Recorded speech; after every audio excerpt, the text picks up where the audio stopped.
ungqongqoshe uGwahube uthi njengoba sekuphothuliwe ukubhalwa kwezivivinyo umsebenzi omkhulu osele manje wokumaka kwamaphepha. The department has set up 181 marking centers across the country, all of which have been audited and deemed ready. All marking centers will open on the 27th of November.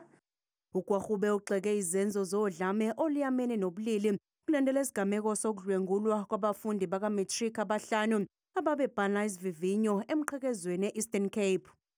The gang rapes of learners during this exam period is a stark reminder of the violence that continues to plague our society. These incidents have left me, and I believe many South Africans, deeply angered and saddened. Kusenjalo umfundi ka-matric oneminyaka e-17 uNkosazana Dlamini wase-Roodepoort eGauteng uthi ukhathazekile ngekusasa lakhe ngemuva kokuthola ukuthi kwantshontshwa umazisi wakhe. Lokhu sekuholele ekutheni engakwazi ukufaka izicelo ezikhungweni zemfundo ephakeme ukuqhuba izifundo zakhe. Lo mazisi uyamaniswa nempumela kamatikuletsheni yangonyaka owedlule yomunye umfundi. This has affected me because I feel quite demotivated, Everyone wants to matriculate and move to the next stage.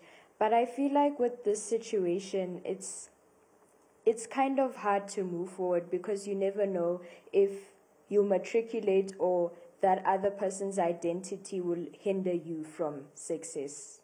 Umnyango wemfundo eyisisekelo uthi uzongenelela kulolu daba. I'm going to take this up with the DG of Home Affairs so that we quickly assist this learner. The learner must not be disadvantaged because of what happened, which is beyond his or her control.